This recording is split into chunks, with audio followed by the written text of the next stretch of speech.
Hey guys, welcome to the devlog for the 0.92 update. Quite a lot of small changes in this. I'll put a link in the description to the changelog in the news and all that sort of stuff. I'm not going to cover all the smaller changes, but what I am going to cover is the biggest change or the biggest new thing, which is schematics. Now schematics are, if I open the knowledge base with the default wiki, there's a new tab here called schematics, and what schematics are is they're essentially like a large structure that you have to build block for block, and they'll perform a task for you. So the current ones that exist in this update are a miner, a siphon miner, a siphon container, and a siphon refinery.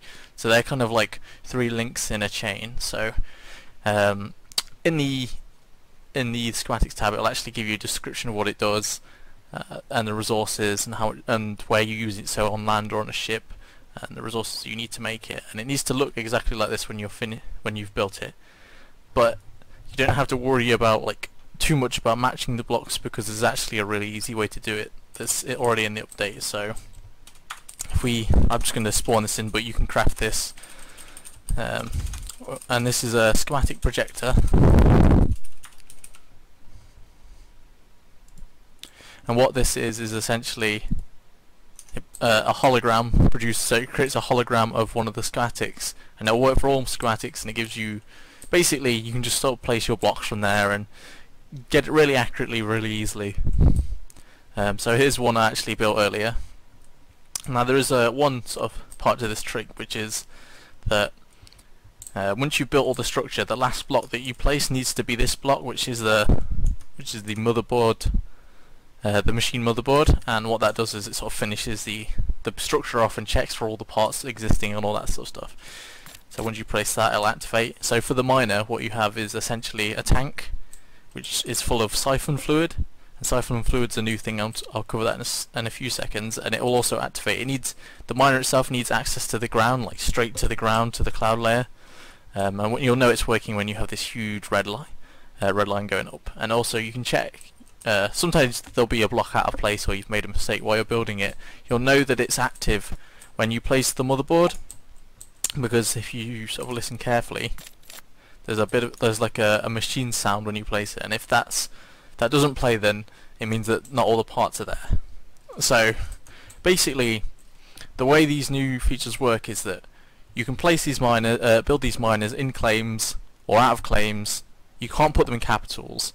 And what they do is they produce siphon fluid, and how fast they produce it is based on a resource value. Now the resource values it's going to kind of sound a little bit complex, but once you sort of understand it, it's a fairly simple concept. So I've got a tiny map here on my test server, and you can see that on the map there's a new thing next to the names called R, and this is just sort of a debug. This is actually temporary, but at the moment it'll show you the R value, which is the resource value. And the further away from a capital gate, the larger this value is. And what this value means is essentially the rate at which you gain siphon fluid when you build a miner there. So the further out you build a miner from a capital gate, the more siphon fluid you gain per minute. Now the miners themselves work whether you're online, offline, or whatever. The thing is you've got to be sort of careful about is there are a lot of resources to build them, and you need to protect them. So make sure you're probably building them in a claim, with defensible turrets and all that sort of stuff. So if we just make it daytime quickly, and we'll keep it at daytime. So this is sort of the start of the chain essentially. So we've got our miner. We're in not a hugely high area for a resource value, but we're in a decent area for a resource value, and that'll start filling up this tank. So just killed myself by accident there. Right, so we've got the tank, and it's filling up, and it'll fill up over time. It can take a couple of real life days to fill up, so you don't have to do this constantly. But the next part of this sort of sequence is, if we just make a ship, is essentially moving this fuel source to this siphon fluid to a different location where we can refine it. Now if we open up the schematics window again, we have a refinery. Now the refineries can only be built in capitals, and what they do is they turn the fuel from this into materials, and it will turn it into materials based on where it's mined from. So here we'll have lots of ore, stone, and that sort of stuff. But in, say, a grass biome, we just have like logs, dirt, grass, that sort of thing. So if we now bear in mind I'm just doing this quickly. You can do a much neater job than I can. So what we're going to do is we're going to build a siphon container, which is one of the schematics, and we're just gonna. I'm flying because I'm just sort of cheating to get it done quickly. Now the containers are relatively simple, but what they do is they allow you to pull some of the fuel out of this into them, and they allow you to transport it to a different location, i.e. in this case your capital.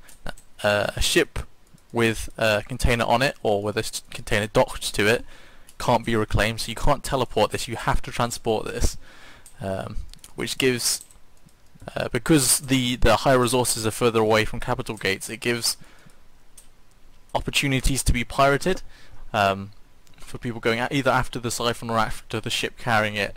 It creates some interesting opportunities because you essentially have to freight this to your capital if you want to produce stuff out of it. I mean, like, potentially you could trade it with other people, but the idea is that you have to freight this back, and you can't really have a claim all the way back to your capital. So there's going to be interesting sort of branches of what can happen there, whether you hire people to protect your shipments, you protect your shipments yourself, you become a pirate and trying to steal other people's shipments. It may be that a very strong nation or organised or very wealthy nation takes a really high spot on the map with really good resource gain on it, but for example you're like 4 people and you can't do anything about that, you can't attack their claim. What you can do is you can attack them transporting it, which is going to be a lot easier than trying to attack the claim. I'm going to save you a lot of work and a lot of resources. So hopefully that's part of the giving the system's resource values gives them like a different kind of worth, and it allows for some different kind of gameplay, and hopefully it sort of pulls out people to do pirating or protection or just fighting in general. But the important part is that you're sort of fighting over something that generates automatically. So if you say you lose your shipment, it's not necessarily a huge deal because you didn't manually spend all this time mining these resources. The resources are being made for you, but they still have like a high worth even without you putting a huge amount of effort into it. So it should hopefully lead to people being slightly less upset if they lose a battle, and while still keeping battles tense, because you're still losing something, but not something that represents your time substantially. So we put all these pieces in. This again it can be projected like the others can. And finally we need the machine motherboard to activate it. We hear like the clicking, we know it's worked, and it also has a little UI to tell us how much is in it. So what we're going to do, don't mind the red line, that's actually part of the debugging stuff, so we can just ignore that because I'm actually running on my local debugging version. So what you need to do to transfer it is fairly simple. You just need to match up these holes with the same holes on the refinery. So if we go up a bit, so we can roughly see that we're sort of in line with it. Go up a little bit more, and there should be a little bit amount of fuel in this, hopefully. Let's go check that we're a little bit out of line, I think. Maybe not.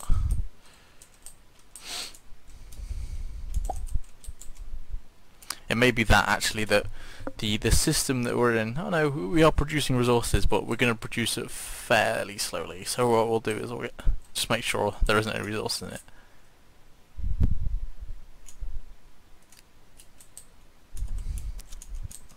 The idea being, like, the growth of the resources is kind of slow because it happens 24/7 whether you're there or not.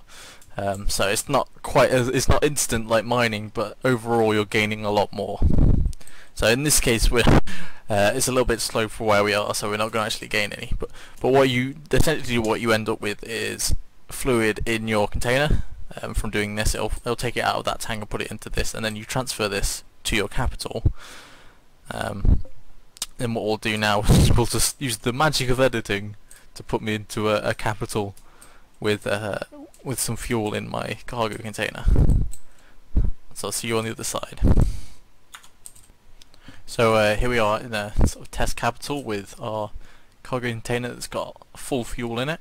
And what we're going to do is we're going to show how the projector works for like building things, and we'll build a refinery and then fill it up, and then it should produce us some resources, and that should be sort of the end of the chain.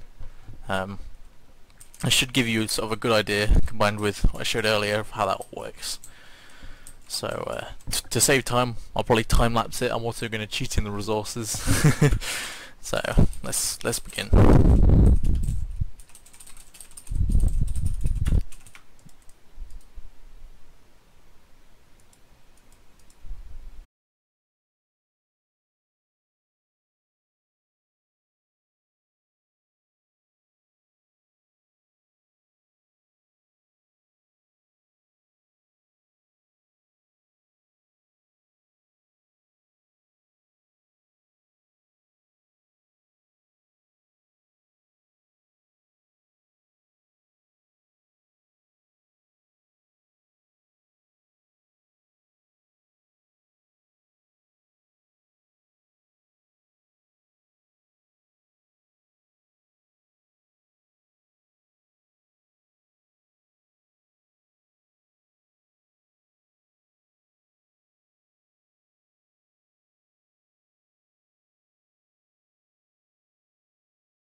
So now the structure's done, I think anyway. I don't think I've missed anything, so I placed the final block, which always has to be the machine motherboard, which should activate it, and we should hear a sound effect. So we haven't heard a sound effect, so we know something's not quite right.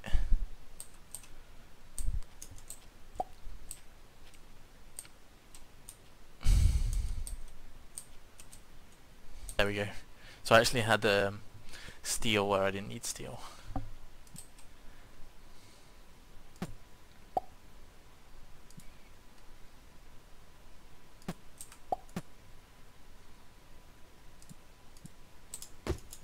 So now when I re-add the motherboard, we should hear the sound effect. And here we go, we know it's worked. So now we've got slightly suspended in the air refinery, and it'll have the different types of fuel. So the way that the fuel works is that the fuel represents different biomes, so gaining the siphon fluid from one biome will give you green, from another biome grey, and so on.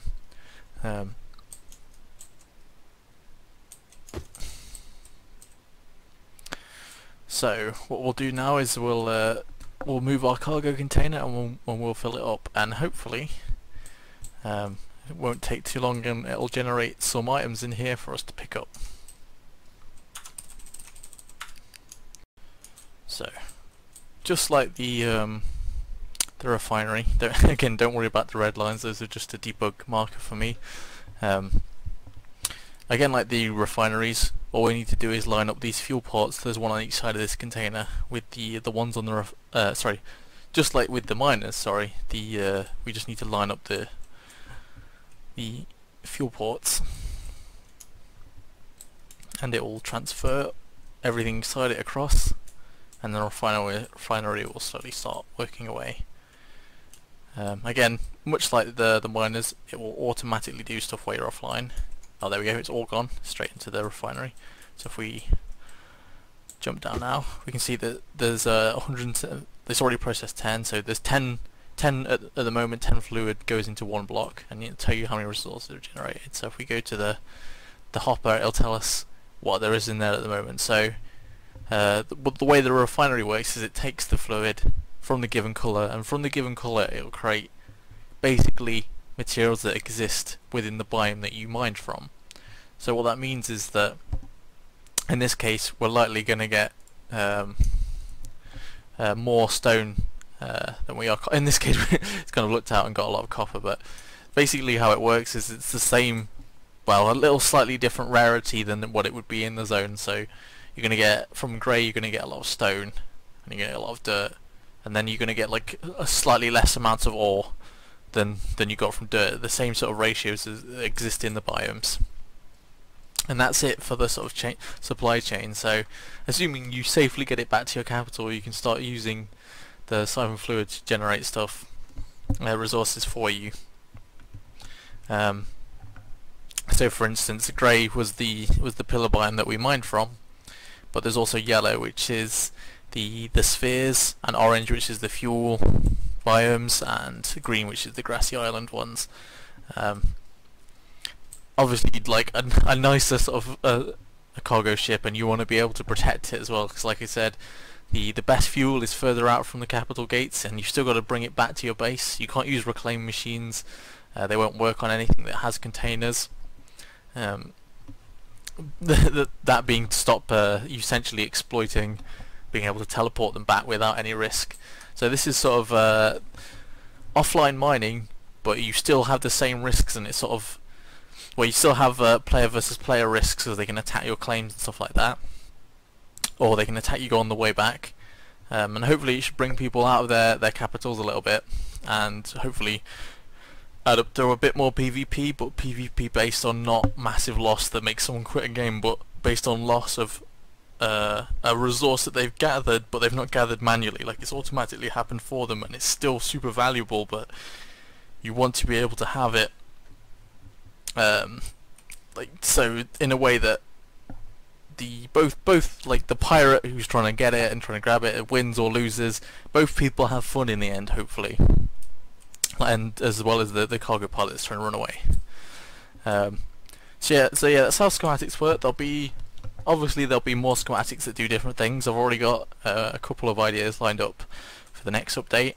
The resource amounts and how fast they work, and how slow they should work, or the balance of materials you get out is something that's up for balancing. So I'm going to kind of work off what I see in the servers, especially the community ones.